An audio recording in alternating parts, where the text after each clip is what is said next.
And testing 1, 2, 3, 3, 2, 1. All right, sounds good. So let's get this show on the road, shall we? Welcome to the stream. My name is Ross. This is Live, Love, Play with my second This Week in Geek. And, well, the last one went pretty well, I thought. So I thought, well, why not try again? Not a great deal. I mean, I don't have the same kind of things to show off this time, so it's going to be a little different.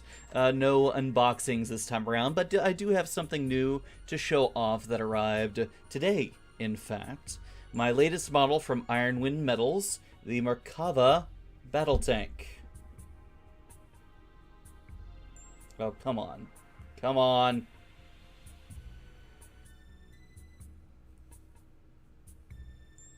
This is going to be a new one of the pieces in a diorama depicting the event in BattleTech of the first BattleMech weapons test, featuring this bad boy that is currently held together by Blue Tack, the Mackie, the very first BattleMech.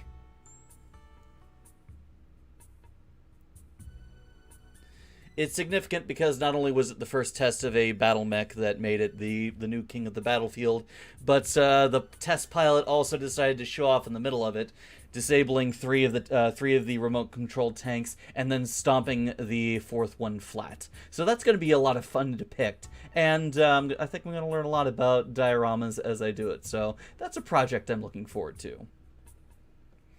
You know what? Might as well start off with one of these just because, yeah, why not? Yeah. I love this thing. I love this thing so much. And then, of course, if we do that, we're going to have to do this.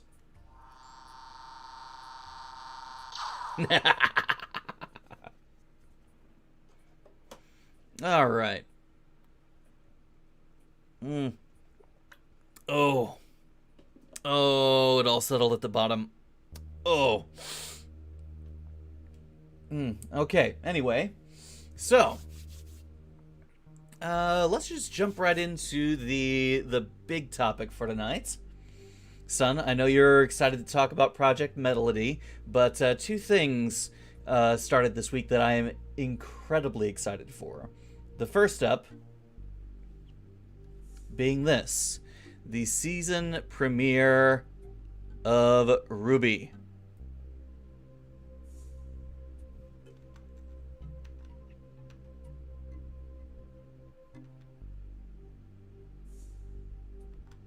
Page forward a bit more.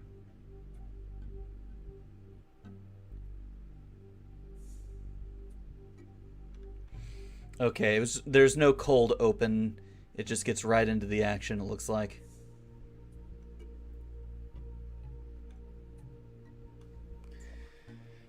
Alright, so, RWBY Volume 8. I had no idea this series would go on as long as it has. I shouldn't be, well, I don't know if I should be surprised or not. It's a fantastic series, and that's come such a long way since the first Red trailer.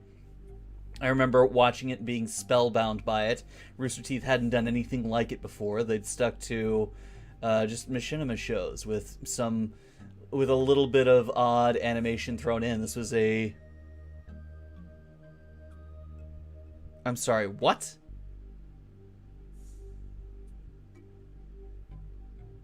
Just completely derailed me with that comment, son. I don't get it.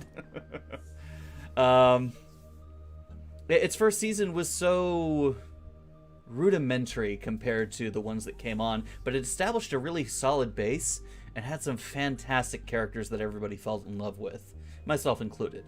And it's only improved since then. It's only gotten better. And although the series has strayed away from the more carefree comedy that it was at the end of season 4, it's ramped. It hasn't lost its charm and innocence in some ways, while at the same time... What? My camera froze again? Damn. Virtual camera, what the hell is wrong with you? it hasn't lost its charm. And although it's more drama than comedy these days, it's still a really compelling show. Let's see.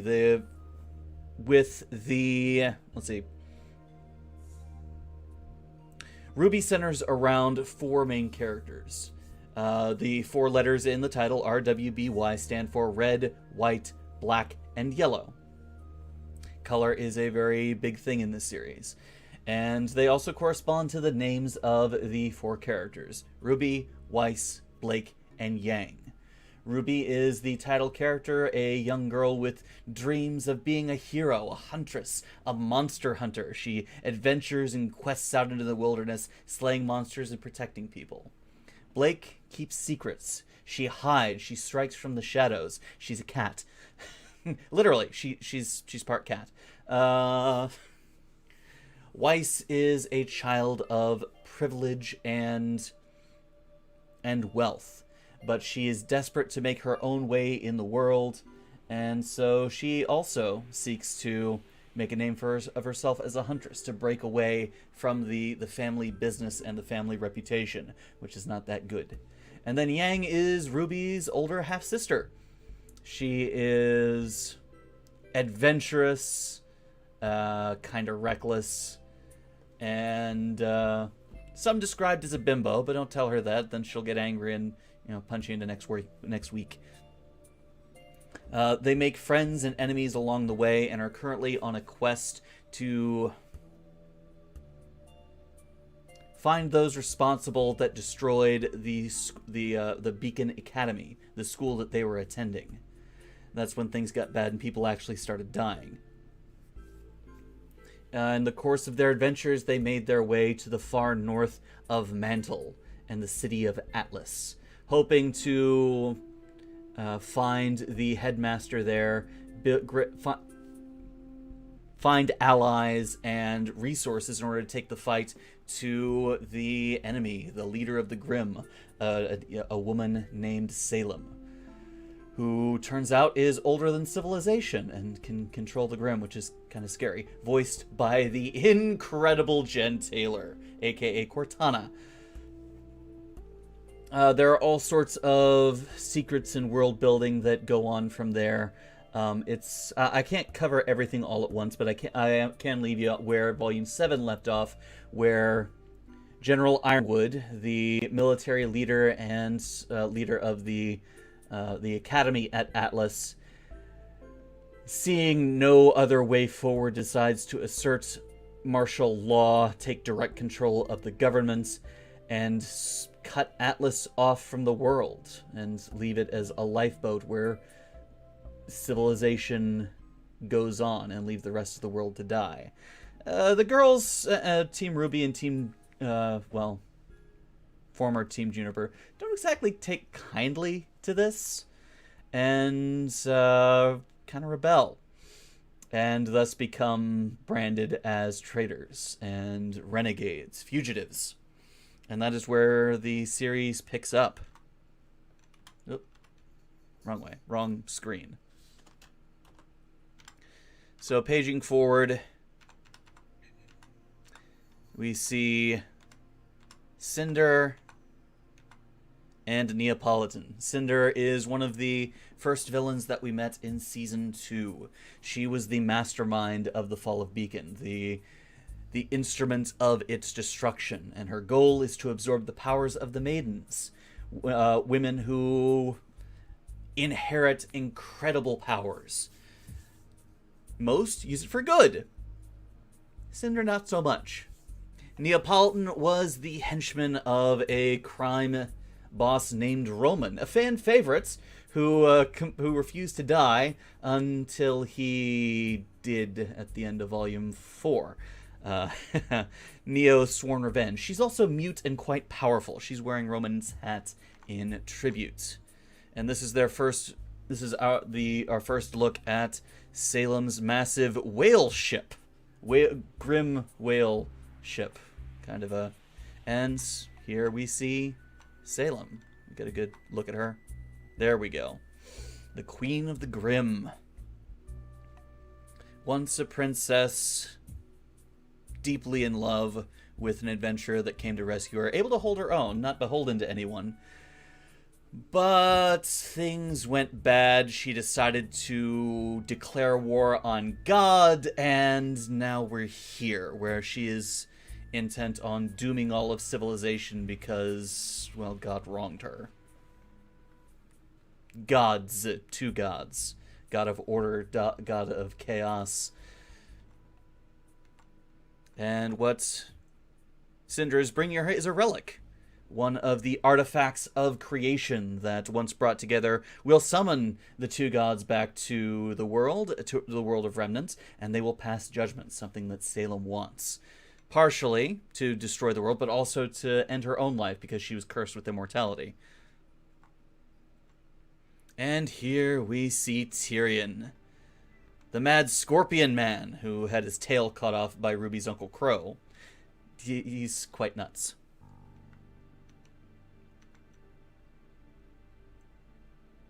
It is an anime. It's an American-made anime. That's what it's came. And you are coming in at season 8, so a lot's happened. If you haven't watched it, I highly recommend you binge it. It is a lot of fun, despite it being dark. Here we have Mercury, son of an assassin, and with mechanical legs with shotguns in them. What's up, Chamberlain? Well, glad you could drop by, even for just a short time. Glad to have you here. Thanks. And Emerald. She was a petty thief that was uplifted by Cinder, but doesn't really get the kind of adoration back that she desires. And I forget his name. He had a child that was a hunter and died under Ozpin's watch, and he sought revenge. He has the ability to stick crystals into his arms and empower himself and feel no pain. Well, they said, I wonder if they have the same opinion about Avatar for the same reasons. They can fight me on this. It is a fight. It is a hill I shall die on.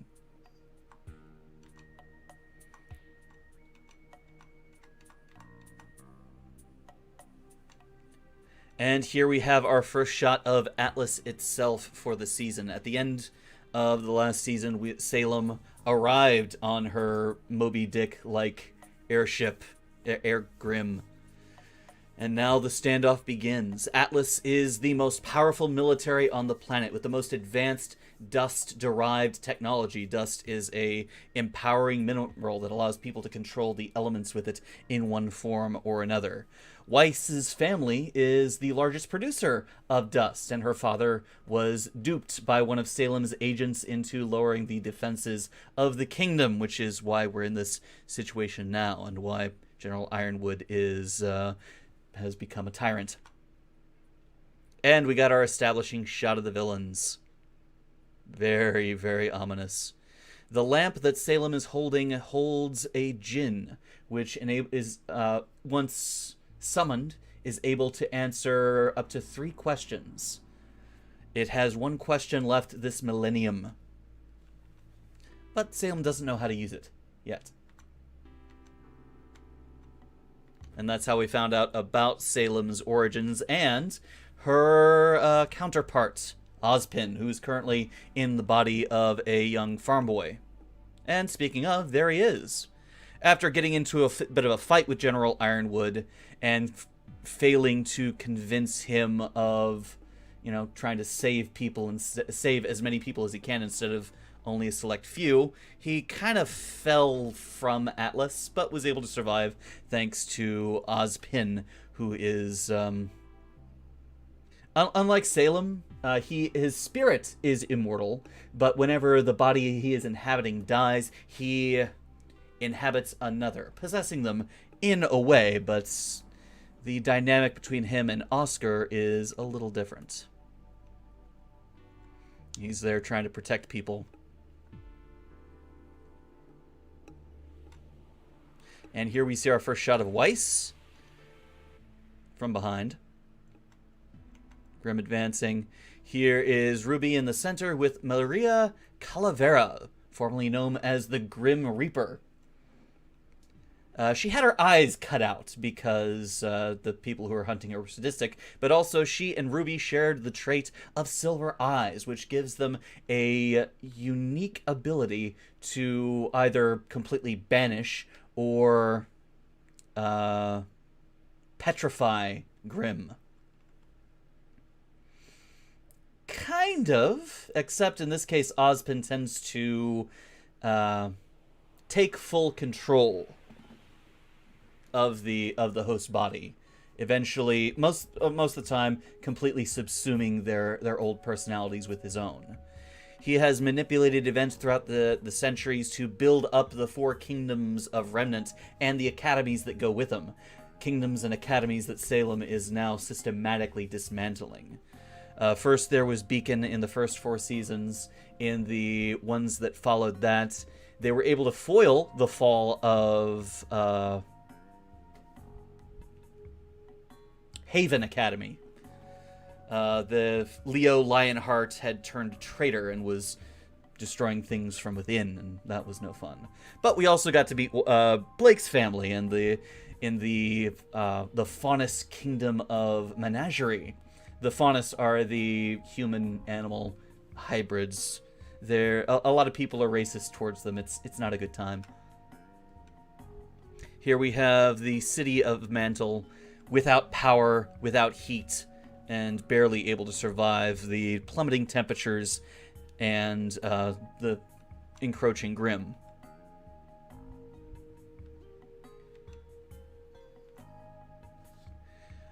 Robin's Merry Men. Robin is an activist within Mantle trying to lessen the impact of the military, and her band are now renegades as well, trying to shelter and protect RWBY and her friends, as well as help people of Mantle as best they can. And here we have one of my favorite characters, Penny. The characters in RWBY are all derived from folk tales and... Is it? Ooh. Okay. That's a nice reference.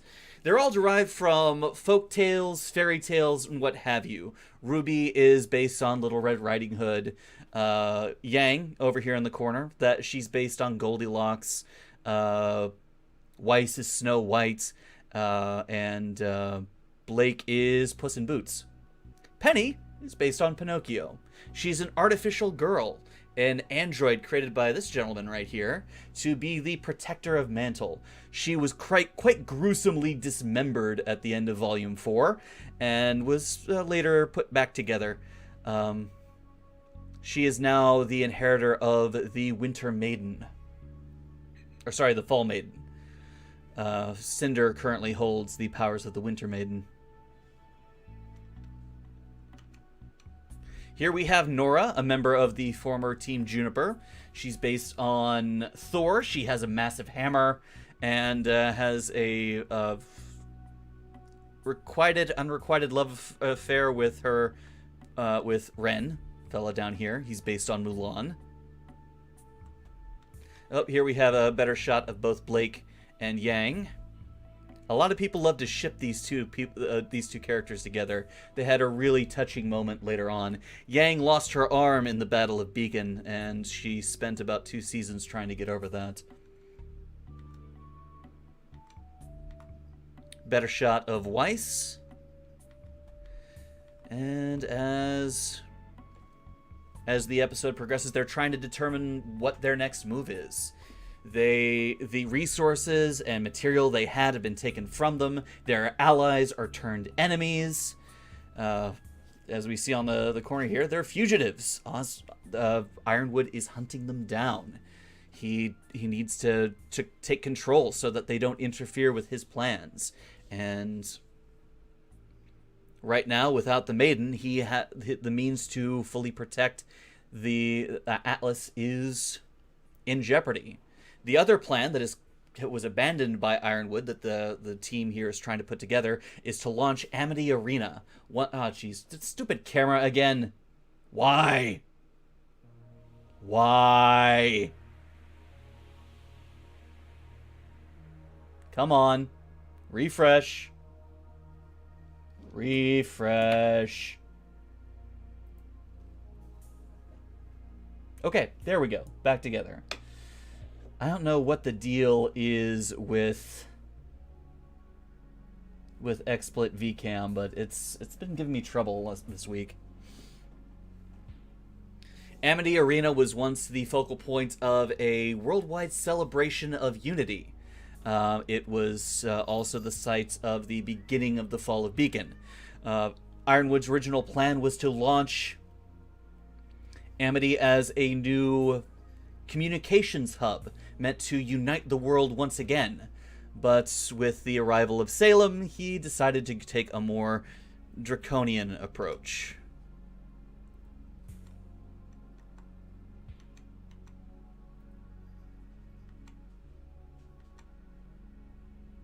Okay, come on.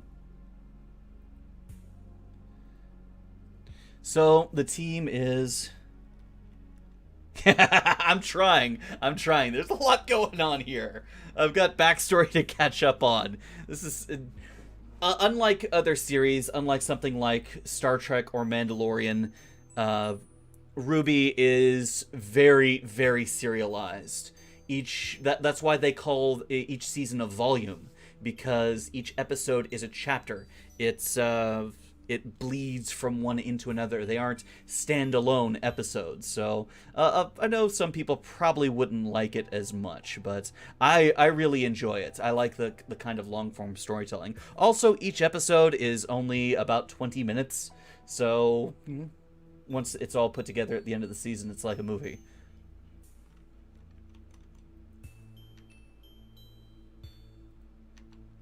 So the team is deciding to split up. One is going to go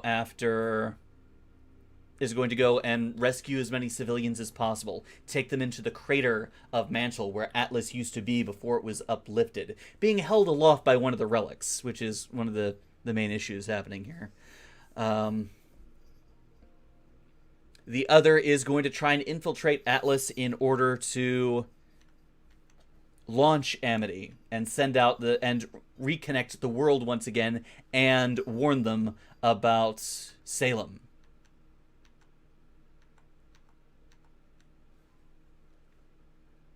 Just page forward a bit faster this time. And here we have the leader of Team Juniper, as it was, Jean Arc. Probably took a little longer than 6 weeks with COVID. He was something of a bumbling oaf for a long time, the comedic relief, but with the death of Pyrrha, his teammate and love interest, he's really filled into the role of leader and is something of an inspiration. He's also a paladin, able to heal people. Took him long enough to figure that out.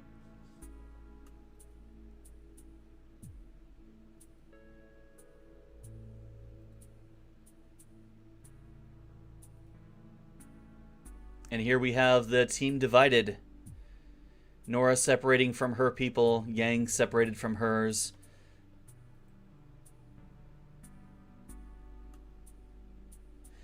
And here we are within Atlas itself. In the wake of Salem's arrival. General Ironwood, fella right in the middle.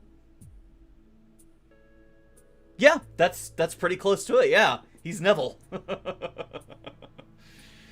This is General Ironwood.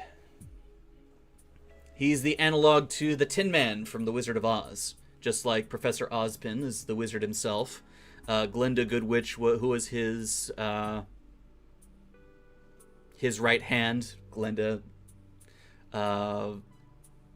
Haven Academy was Leo Lionheart, a coward. And we still haven't met the leader of... damn it. What was the name of it? The Last Kingdom, but clearly he'd be the Scarecrow. But since the end of the last season, he's become quite heartless, as you'll see in a moment. Behind him is Winter, Weiss's older sister and one of Ironwood's best agents. Yeah, it is pretty on the nose. Here's a good shot of him. James Ironwood. Oh, such hope for the man, but he's gotten quite scary I mean, really, really scary. He's been through a lot of stuff, as you saw. He has a mechanical arm too, and he's got a lot of machine parts on him.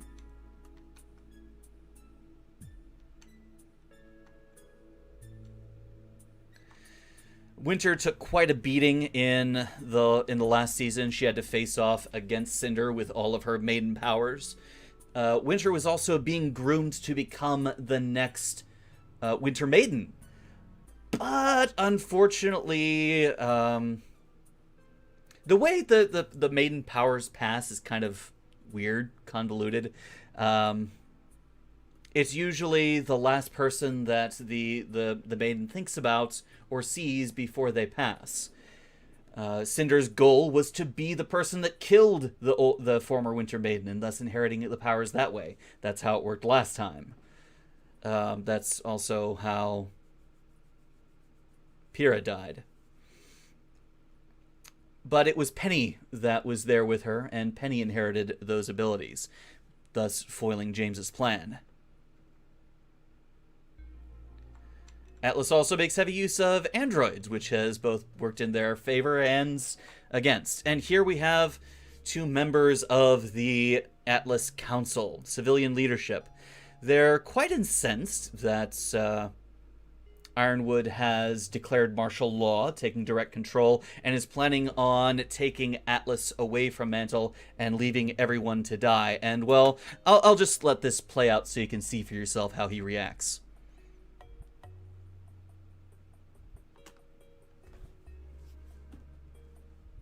Yeah. He just straight up executed the guy.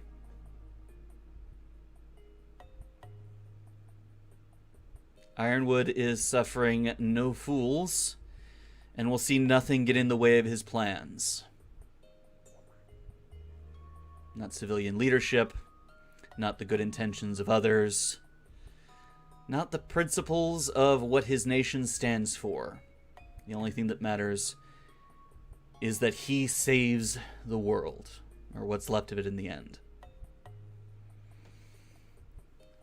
In the adjacent room are the Aces, his top operatives, and until the heel turn, they were working closely with Team RWBY and Juniper in order to train them up and get them up to speed.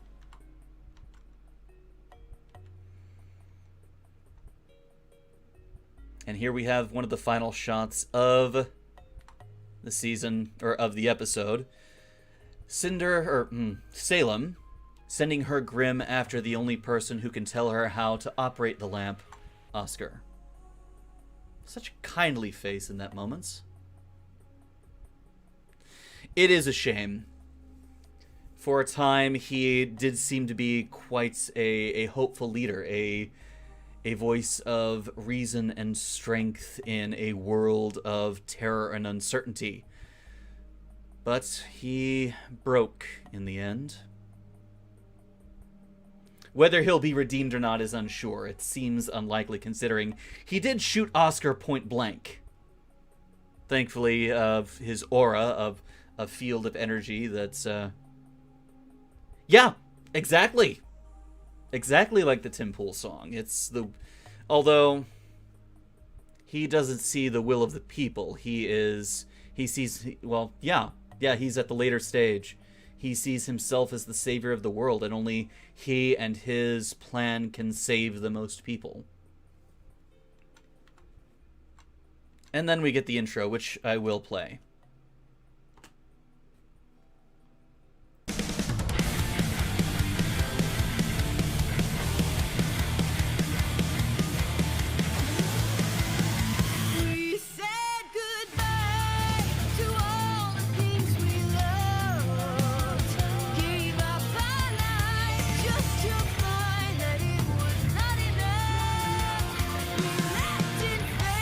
Left our solitude, our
It ends with a with a tribute to the creator of RWBY, who passed away tragically towards the middle of Volume 4's development. Still get a little choked up about it. If it gets a copyright claim, no big deal. Not like I make money off of this anyway, right? Ooh. So, RWBY's introductions are all somewhat prophetic. They tease elements of the season, and I really like going back and looking through these and kind of getting an idea of where the season is going. Aw. Thank you, son. So the first frame is pretty clear. You get Atlas in a moment of peace, suddenly overcome by Grimm and, of course, authoritarian imagery all around. Same there. I really like how the look of the Grimm has evolved. When we first saw them in Volume 1, it was white bones on black bodies, and now this I think is new for this season, where the white is kind of bleeding out of the protruding bones.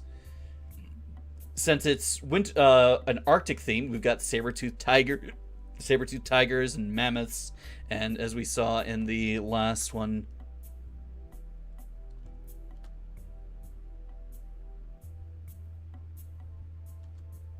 yeah, we got dragons and centipedes. RWBY looking on as mantle is slowly destroyed by the Grimm. And yeah, this is Amity Arena right here. That is the former tournament ground where Penny was dismembered. That RWBY sees as the last hope. And that's her goal, to launch Amity Arena and reconnect the world, to bring it together again and unite the kingdoms against Salem. She can't be killed, but she can be stopped. They just haven't figured that out yet. And of course, the title screen.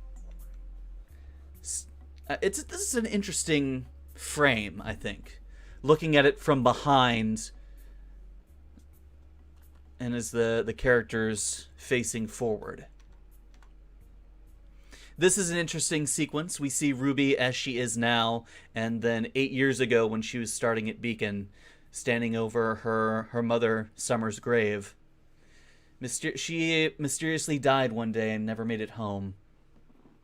But turns out, Summer also had RWBY's silver eyes.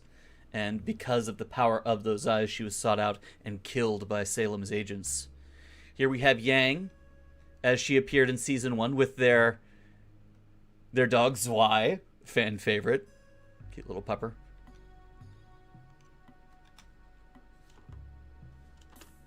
Here we have Weiss, as she was in Season 1 and as she is now.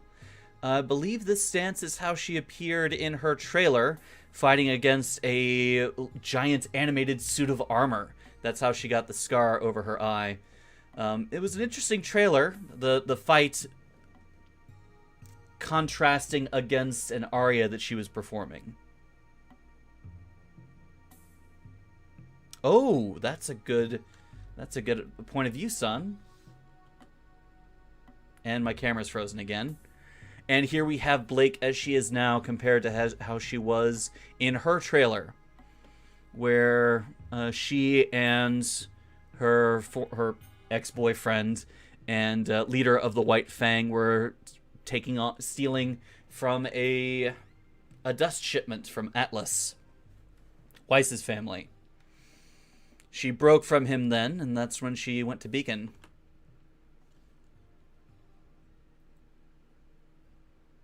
Yang again. Both arms, mechanical arm. And here we have James, shadows going over him, and then the aces of of Atlas. This pin belonged to their leader, who sadly was killed by Tyrion in the last season, and Ruby's Uncle Crow was framed for it. And here we have our shot of Crow, who's currently in jail next to Robin. She was supposed to be elected to the leader of the Atlas Council, but thanks to Weiss's father, Jacques, the vote was stolen by Cinder's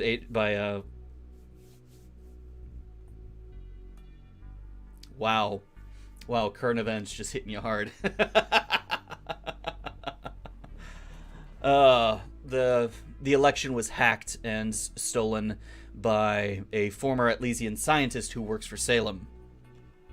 Now they're both in jail, and here we have Oscar again under the shadow of Salem, and that's the first time I've seen her with wings. That is genuinely terrifying.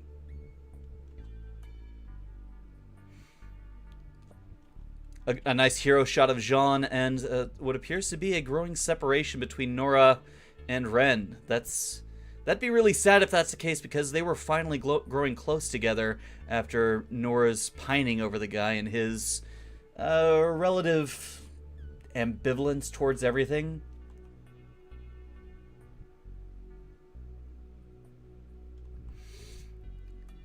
And it looks like there's going to be some friction between Winter and Weiss, although Winter did let her go after she was wounded.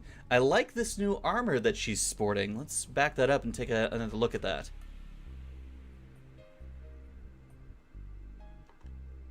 Winter before, Winter after. Not sure what's going to happen between those two. Here we have Weiss's younger brother, who, bit of a tool. And this is the first time we've seen Weiss's mother. The only time we really got to hear anything from her was that she was quite the day drinker. Being married to Jacques, I understand. Apparently Jacques married into the family in order to inherit the name of Schnee, which is their company and their legacy. And then here is the metaphor for Ironwood. Alone against the darkness. Only he has the will, the drive, and the plan to save the world, but will it fall apart?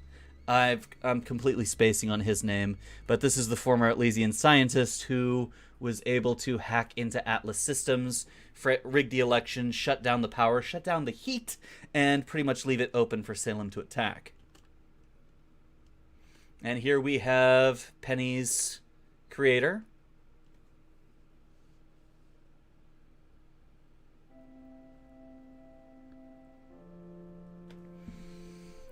Winter's character has been that of the consummate soldier. Her entire being, her personality, is that of an Atlesian operative. She is incredibly loyal to Ironwood, or at least has been up to this point. Time will tell if that loyalty is strong enough to, well, if it'll waver with Ironwood's growing extremism. And then Penny, who for the longest time has known herself to be an android, known herself not to be a real girl until reinforced by RWBY, is struggling with these newfound powers, the responsibility, and it looks like it's going to weigh on her incredibly throughout this season. She's always been very carefree but determined in previous seasons. Ooh.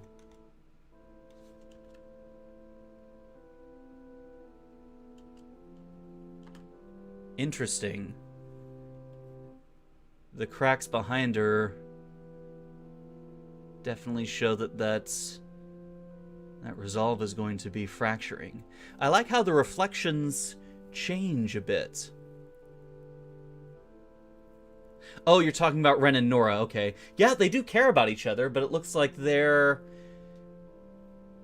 what they want to prioritize as a response to Salem is driving a wedge between them. Ren's determination is getting in the way of his feelings, his budding feelings for Nora. Team 1, Team 2. And what's arrayed in front of them? We've got Atlas on this side. Okay, it was Atlas I was looking at originally. We've got Salem over here and Amity in the middle.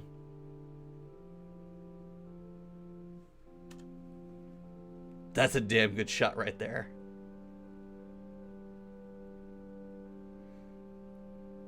Oh yeah, Weiss can summon shades of things that she's destroyed. So if she kills a Grimm, she's able to use it. She tried summoning the big skeleton, or the big suit of armor that she originally defeated in order to go to Beacon Academy, but this Hornet has become her go-to. And of course we got Cinder again. Now, in order to absorb the powers of the Maiden, she has bonded with a Grimm. At the end of Volume 4, right after she killed Pyrrha, RWBY showed up to try and rescue her at the end, but she witnessed Pyrrha being disintegrated by Cinder, I mean. It was the first time that the power of her eyes manifested, and it caused a lot of damage to Cinder, voiced by Jessica Nigiri. It took off her arm, it took away her voice, and seemed to take away her eye. Her arm has since been replaced more fully by this Grimm, and it seems to finally be taking a toll on her.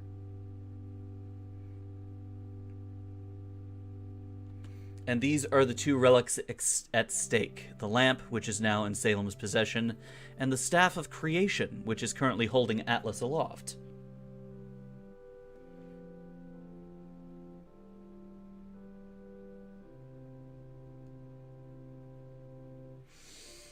Yeah. That's one way to look at it.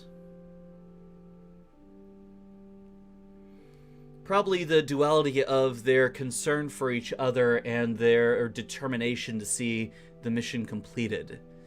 I think there's going to be a lot of parallels between everybody on the team and what's going on with Ironwood, maybe to less extremes.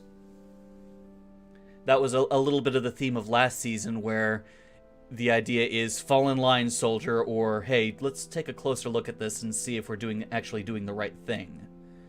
And that caused a lot of friction and resulted in the divide between Ironwood and the team that we see now.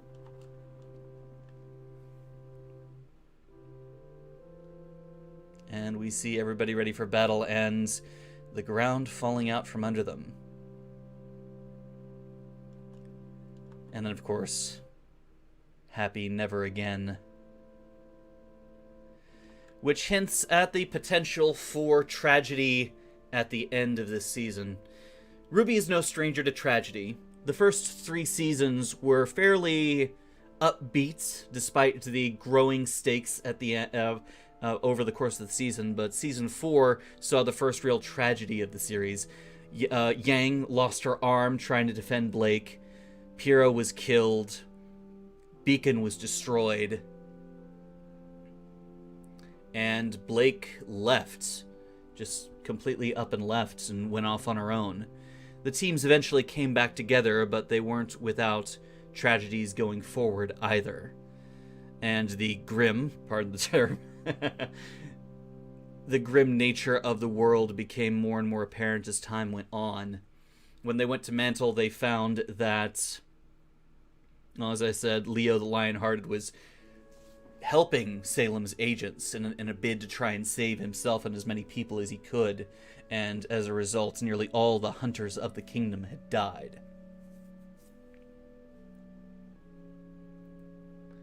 So that is RWBY.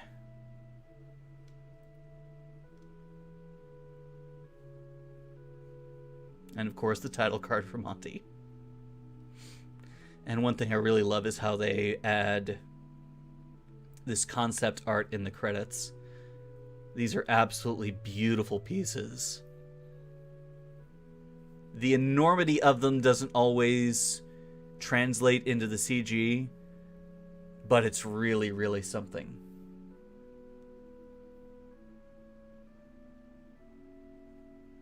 They've done a pretty good job of holding on to a lot of their talent and expanding it over time. The fight scenes and the choreography are absolutely fantastic. The voice actors are all just perfect. A lot of them are made up of Rooster Teeth talent, but more than a few are professional voice actors. As I said, Jennifer Taylor is Salem, Jessica Nagiri as Cinder. Until last season, Crow was voiced by Vic Mignogna. After his allegations, he was removed. Whoop, we're going into an Achievement Hunter video. Stop.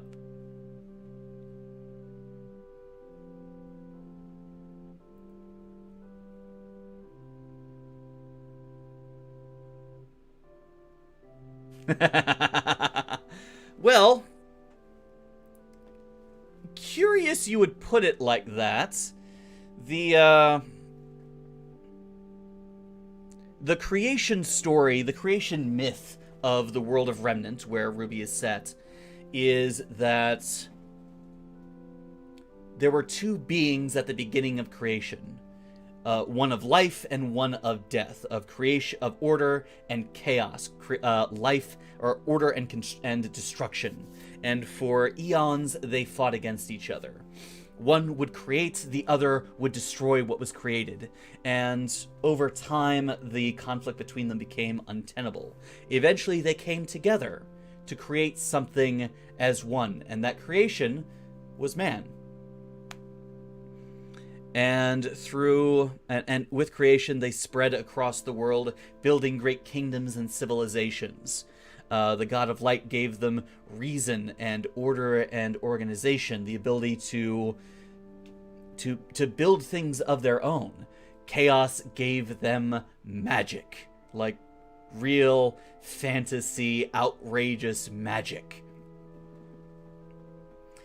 Salem, furious that neither god would help them revive her dead lover,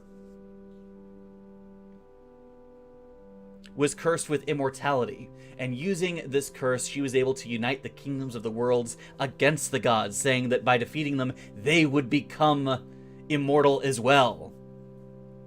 This incensed them quite a bit, and the god of chaos, in being the creature of instinct that he is, destroyed everything. Wiped out all life on the planet, all of humanity. Salem was alone again. Life came back, eventually, as did humanity and the Faunus.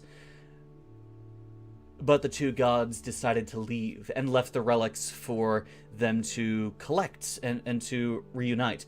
The Order also left behind Oz in his cursed state. The idea was to counterbalance Salem and hopefully bring the world together. It didn't quite work out as well as they thought, but that brings us to the drama we're in now. So, the Grimm being human is an interesting thought, though the Grimm are spawned from dark pools on Salem's continent, which is in the shape of a dragon. There are two dragon continents, in fact. Alright, so I hope that gave you an interest in RWBY. I'm probably going to go through a bit more broader strokes next time. Just because I don't have to explain everything again. And my camera is frozen again.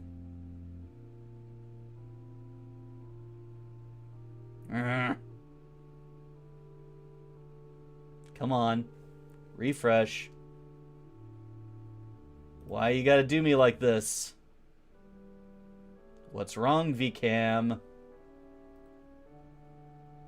Why do I have... Maybe that's why I had, apparently, 5 versions of VCam up at a time.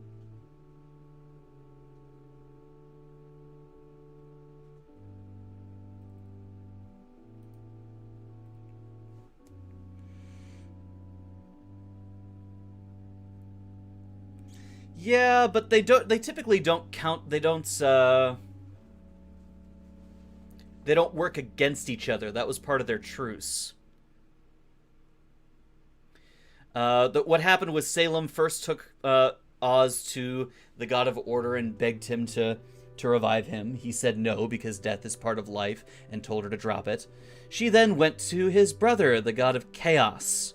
He was intrigued because mortals typically don't come to him asking for things, since he is kind of unpredictable and fickle and unnerving.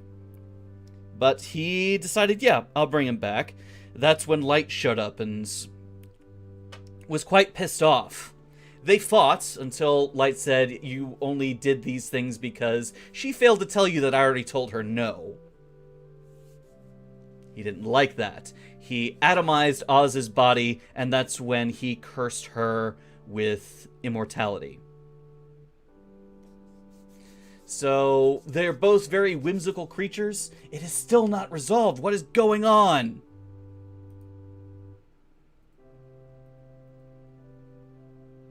Wow, it's completely off. My VCam is completely shut down.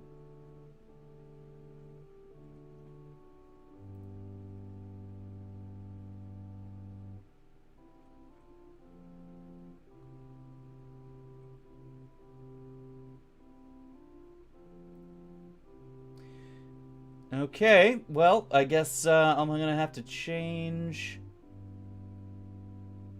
the camera source.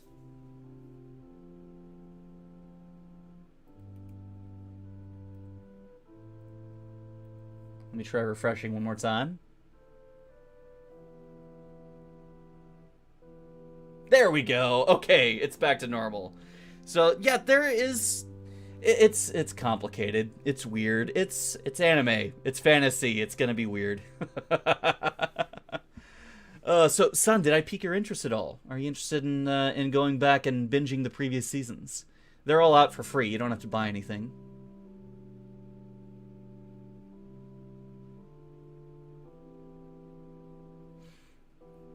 Let's see. Red versus Blue is queued.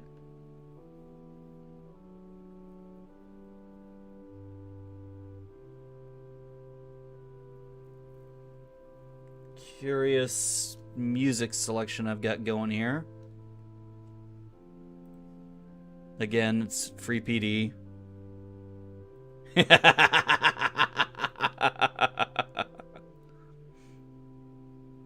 Music for funeral home? Why the hell is that? More music for funeral home.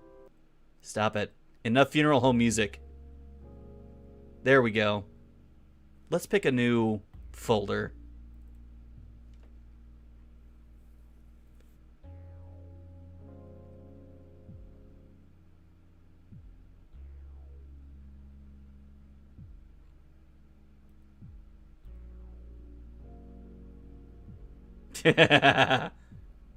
Yeah, especially towards the end there.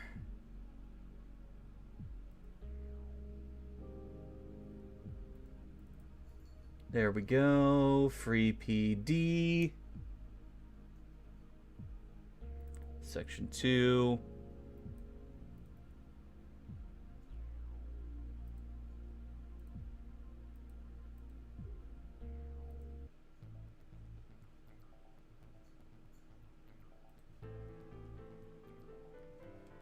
Alright, that works. Alright, now. That's RWBY. Now for the other one. This Red versus Blue is a curious beast. Red versus Blue was the show that made Rooster Teeth. Rooster Teeth got started because 8 guys got together and wanted to make funny videos using Halo. They started releasing stuff weekly. Each episode was about 5 minutes long. It was real fun. It went viral before viral was a thing. It was hugely successful before YouTube even started. It predates. It launched Machinima.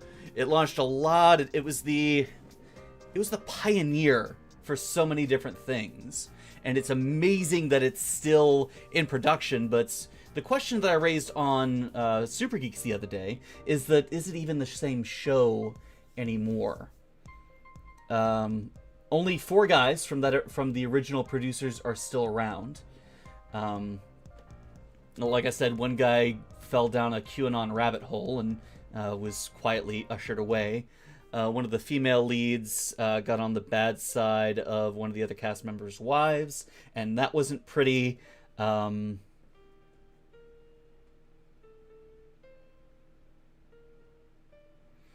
One has retired. Pretty much everyone of the 3 guys who are on Blue Team are gone. Yeah, that's what I'm kind of getting at. The analogy I used with the ship of Theseus. How many parts of something do you replace before it's no longer the same thing that it was? How many parts of Theseus' ships do you replace before it's no longer really the ship of Theseus? Transhumanist art. Nice. Very nice. The show's changed quite a lot. The first 5 volumes of Red vs. Blue were confined to the map of Blood Gulch, where it was pretty much just the Reds and Blues trading literal and figurative blows with each other over control of the canyon to no real success. It was an exercise of futility that they either reveled in or bitched about. It got weird too. There were ghosts, there were robots, there were super soldier freelancers. It was all good fun. You didn't take it too seriously. They did a fun job of transitioning between Halo games as they came out. They got all the way through Halo 3 by the end of it. And then Season 6 started, and that's when things took a really fun turn. Season 6 is my favorite because they did a massive tonal shift from comedy to dramatic comedy. And the thing I loved most about this season was that it started... The intro to each season was correspondence between the director of oversight of Project Freelancer and the director of Project Freelancer. The chairman of the oversight committee was very stiff and had a proper accent. It had a real air of superiority that demanded many things, but in a rather soft and political matter. And then there was the director of Project Freelancer. He had an aristocratic southern drawl and suffered I went a little English there. And he suffered no real fools in his presence. He had a job to do and he was going to do it. He didn't like the idea of being overseen by anyone, and he certainly didn't like anyone questioning his methods. He got the job done and he achieved victory no matter what. And it was an interesting framing device for a season that broke from the mold. The Reds and Blues had been scattered all over the place, and Agent Washington, a member of Project Freelancer, one of the last members of Project Freelancer, a reclamation agent as he was called, was going around trying to collect the different pieces of equipment and soldiers that were a part of Project Freelancer during the war. It eventually led him to the Reds and Blues as he was trying to track down Agent Texas and whatever it was that she was carrying. He was opposed by a being only known as the Meta. He was very, very scary. He didn't speak. He only spoke in gluttural utterances and whispers. Like, he didn't really have a voice in his own. Like, many things were competing over his voice at once. He was strong, he was sinister, and it was just so much fun to have this this big bad to focus on. A serious big bad at that. And seeing Washington interact with the incompetent mess that was the soldiers of Blood Gulch was just so much fun. And it added so much to the lore. It expanded since then. It kept its more dramatic comedy tone, but it kind of shifted over the years. Some were more comedic over others. Season 6 was also the first time we had full animation. They went away from complete machinima, where they filmed everything within Halo, to where they inserted choreographed action scenes. It was really fun, really cool. Especially where Sarge and Simmons break in through a wall and run wash over with a warthog. That was pretty cool. No, wait, that was season 7. That arc eventually ended with a really, really dramatic note that I really enjoyed, and saw a couple more members of Project Freelancer join the Reds and Blues. Agent Carolina, who started out as an enemy, eventually became an ally. We got a flashback season 2 Project Freelancer. We got to see what it was they were doing, how they were doing it, what it was that required the director and Freelancer to be overseen at the end of the war, and it was quite frankly terrifying. The director had made an AI duplicate of himself, and it was a Halo-esque AI, limited lifespan, smart, but fractionalizes at the end of its lifespan. What he was doing, he was putting it under incredible, horrific stress that caused it to fraction his own psyche in order to save itself. And this was how the director got around being issued only one AI. It forced this AI to break itself into pieces, and it distributed those fragments of AI to its agents in order to improve their performance. This had high to moderate to poor success in the cases of the AI fragment Omega, which amplified the user's aggression. And then there was Delta, who was reason and logic and analytics. And then there was Theta, that was memory. Memory of all the horrific things that happened to the AI that caused it to fractionalize itself to begin with. It was not a good time. After all of that was resolved, we saw another tonal shift. The Freelancer project was officially dismantled, the director was dealt with, and the Reds and Blues were officially adopted by the UNSC. They're canon now, apparently. And that's when we arrive onto the planet of Chorus. The ship that the Reds and Blues were traveling on was crash-landed. They spent some time alone trying to survive, and then they were brought into a civil war on a planet on the fringe, of the UNSC's territory. Both sides were being pitted against each other, and the Reds and Blues, some taken by one side, some taken by the other, had no idea what was going on, and were just trying to make it in this world. But they were war heroes. They were the heroes of Project Freelancer. Here we are, these inept, dumb-ass soldiers suddenly thrust into positions of leadership, and in some cases, they thrived. Actually building small teams of other inept soldiers into functional units. Seeing the character of Tucker grow into this was really amazing, and getting introduced to all sorts of new characters that would become important later on. The last season of Red vs. Blue got a little, a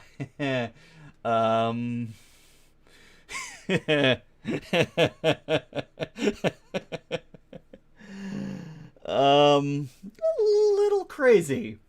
The one before that, we actually saw the team of Freelancer simulation soldiers, which is what the Reds and Blues were. They were meant to be training operations for the Freelancers.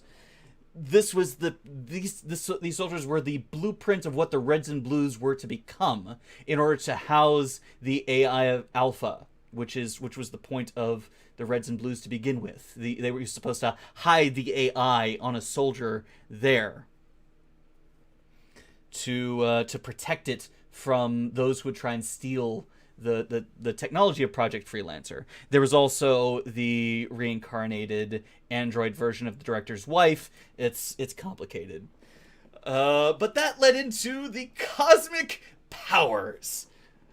Literal gods of existence. AI gods of existence that the Reds and Blues were in conflict with. It saw the Reds and Blues being traveling through time. Tucker went back into Rome to save pizza because it had been wiped from existence. Tucker became Arthur. Caboose, the dumbest of them all, became a pharaoh.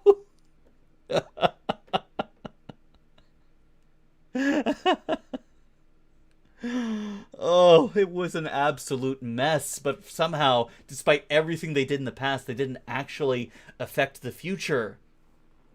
But all of this was in service to free the greater power of time. And midway through the series, they kind of did break time. Because they went back in time to try and save their friend Washington, who, in the middle of a fight, suffered a bullet wound through his neck that severed his spine. He survived and was able to walk again, but suffered severe brain damage, and they wanted him back. They wanted him to be himself again, instead of reliving the same 2 hours over and over and over again. They eventually overcame the trickster that was manipulated them, sent him back in time, and he became the Titan of time, Cronus. And yeah. Since then, the Reds and Blues, I don't know what really happened to them. They went off to retire, it seems. And now Carolina and Washington have built a new team on Chorus, and that is where season 6 picks up. And now, I need a break after that. There's 18 seasons of recap right there. 18 volumes. Holy shit. That was a lot. That was a lot. Whew. Do I have anything Red versus Blue to show off down here? Because I have quite a bit of merch somewhere. I do have a RWBY manga. Printed right to left. So, I'm going to try and speed through this as quickly as I can. It's only 11 minutes though, so there's not as much as RWBY. So it looks like we go into this, we went into this with the intro this time. And here we have our baddies. I don't know their names yet. But one of the things that I talk about how this is a ship of Theseus, we have a brand new director for this season, the showrunner, Torian Crawford, a incredibly skilled animator. He got us started on the series Death Battle before Screw Attack was acquired by Rooster Teeth and became its own dedicated channel.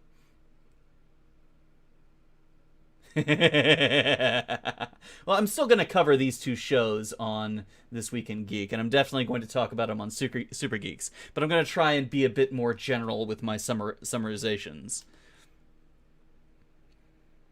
So yeah, these guys are stupid powerful. We don't know who they are, where they come from, but this is another really cool thing for the season. Fiona Nova is one of the Rooster Teeth review. Dude, I'd have a weekly show.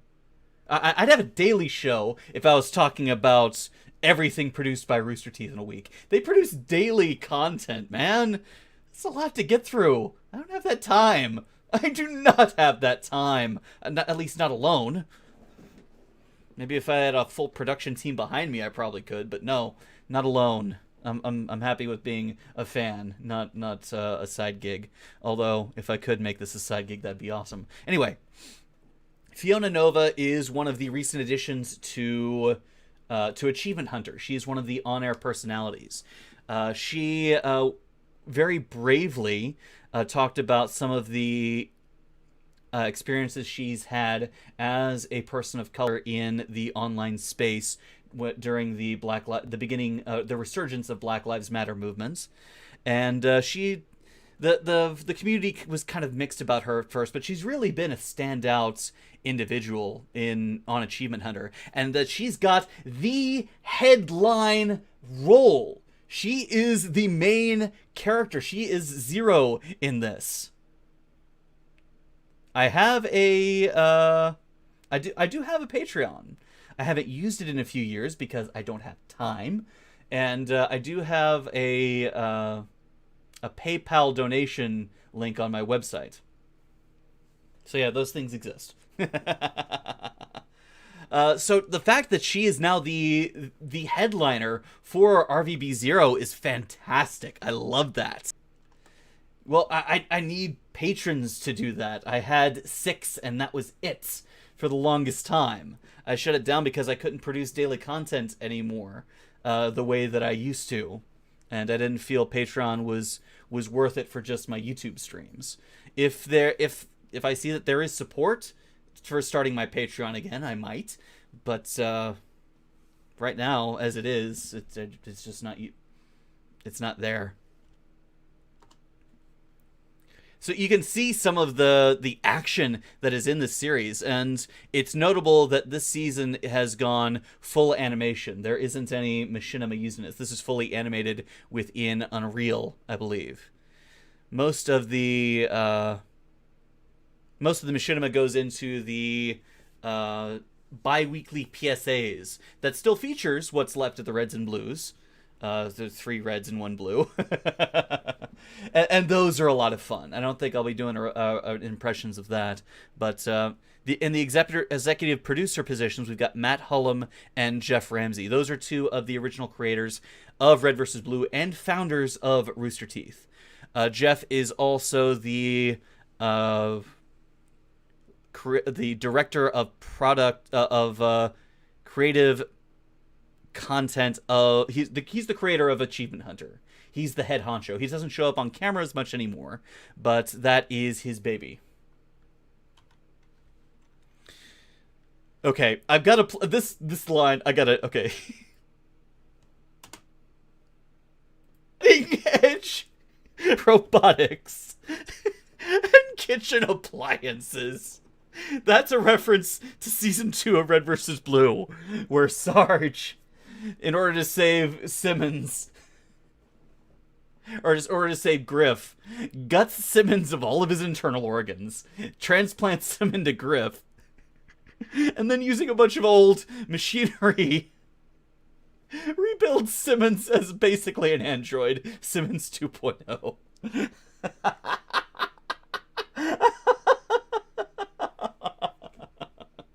Alright, that's as much of the dialogue as I'll use. I love the banter between soldiers in this series. It's very reminiscent of early Red vs. Blue, where it was 2 soldiers standing guard over a base in the middle of a box canyon, wondering why the hell they're there. There's Agent Washington in silver and yellow. We've never seen him or anyone else. Well, we've seen Carolina's face. We haven't seen anyone else's, really. And here we have our 2 guards in SWAT gear. Nice to see that the forces on Chorus have downgraded a bit in order to be economic. Originally, everyone was in battle armor because everyone kept getting assassinated.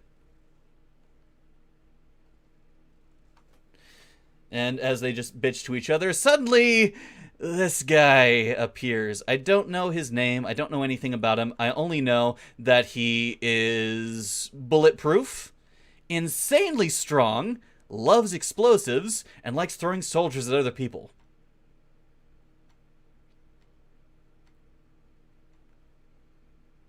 Starscream! Ultron, you're alive! Starscream's just too much fun. So he just proceeds to completely kill everything that moves until Washington finally shows up looking all heroic and badass. But even Wash and these soldiers aren't able to do anything, and then... And that's... a lady assassin of a type who's able to teleport wherever her knife is. Very huge tactical advantage, sure, but not exactly fair, is it? And the two of them just continue to wipe the floor with everybody. Just look at this choreography. Yeah, did I do that? These two, Washington and Carolina, are the only characters so far that are left from the previous seasons. Wash, like I said, was introduced in Season 6. Carolina, I think, was Season 7. Uh-oh.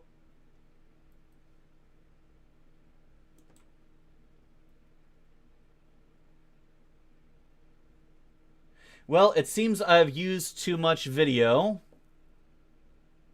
and audio.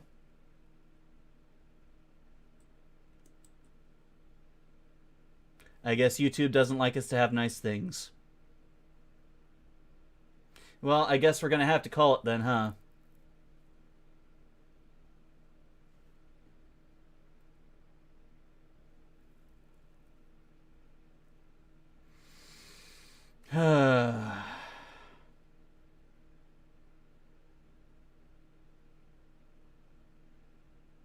And this is why I stopped using YouTube. No, maybe I should just stick with stills.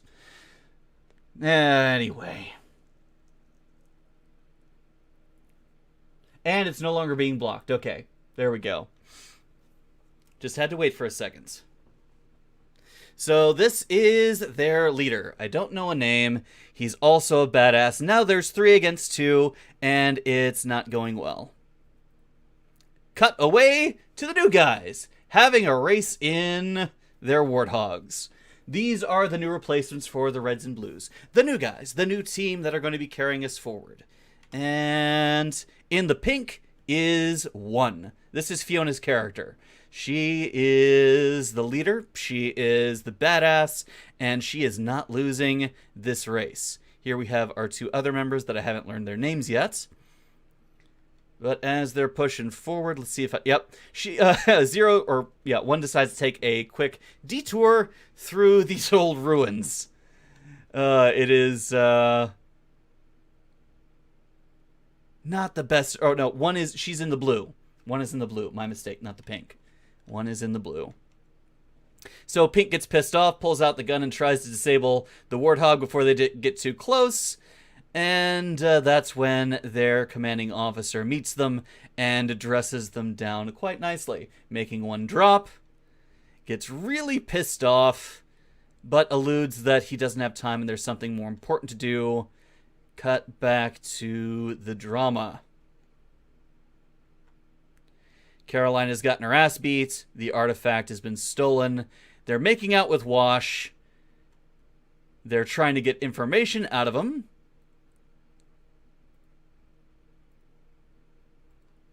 Do we have a shot of... Yeah, she's about to stick him with something. She's about to stick him with that thing. Wash really does get the short end of the stick of these things. We've got this guy, just Kristen Young, I guess. Oh no, more actors. Okay. Never-ending technical difficulties. It appears to be the theme. Yeah.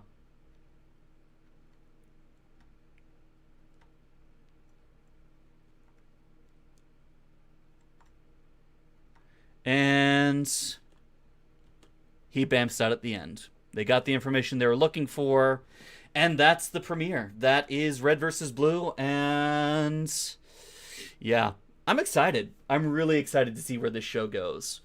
I'm not broken up that it really doesn't resemble Red versus Blue that I knew anymore. I know some people will take issue with that. I like that Carolina and Wash are taking on a leadership role. Colonels. That's quite a step up from expendable super soldiers. I'm interested to see where the new team goes. I'm really looking forward to getting to know them, their characters, and I'm curious about who these bad guys are.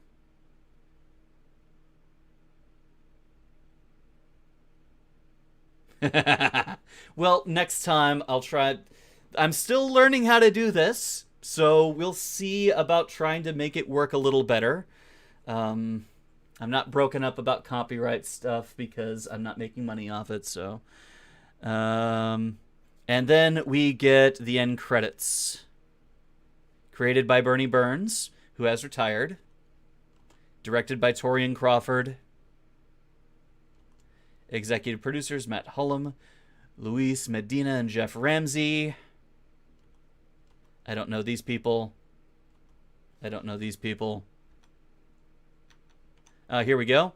Zero as Christian Young, Diesel as Damian Mills, and FaZe as Hannah McCarthy. Okay, so Zero is this guy, I imagine.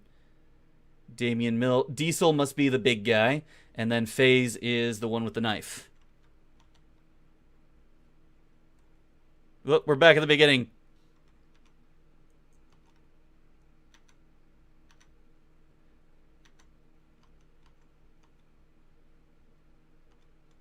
Starring the voices of... Here we go, Agent 1. Hey, stop that.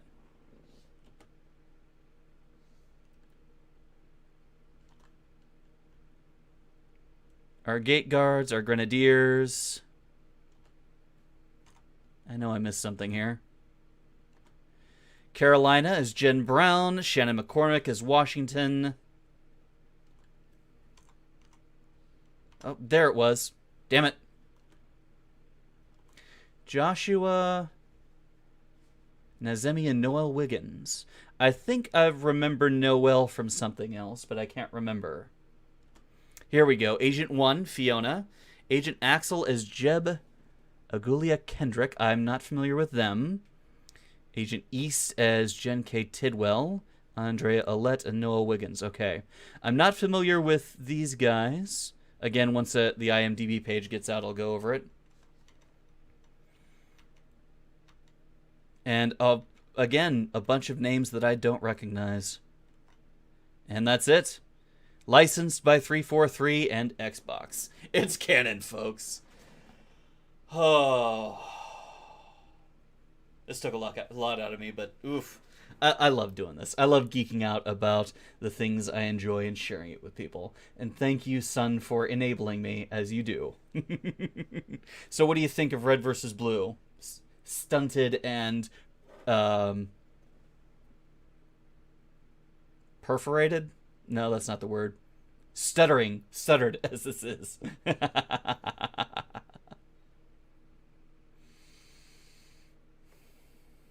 Hey, the music stopped at some point too.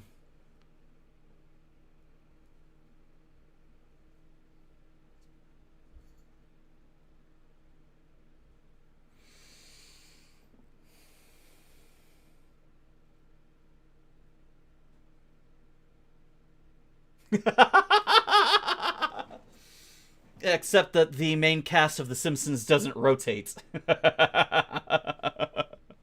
Yeah, I think you're kind of right, but at least they make it seem interesting. I don't know how The Simpsons is still going, but yeah.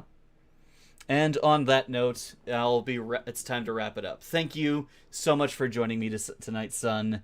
Yeah, it's finally ending. It's finally ending. But hey, Matt Groening made a huge bank off it, didn't he?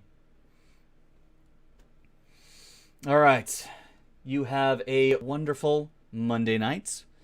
I will talk to you throughout the week, and everybody else, thank you for dropping by, hanging out, and geeking out with me. I hope to see you again next week, and I hope to see you over on Twitch as I'm streaming more Phoenix Point. We're coming to the end of it, and it'll soon be time to decide on a new game. If you like turn-based tactics, open-world RPGs, and the like, I hope to see you drop by. Links will be in the description. Alright, so until next time, Remember to live, to love, and to play every day.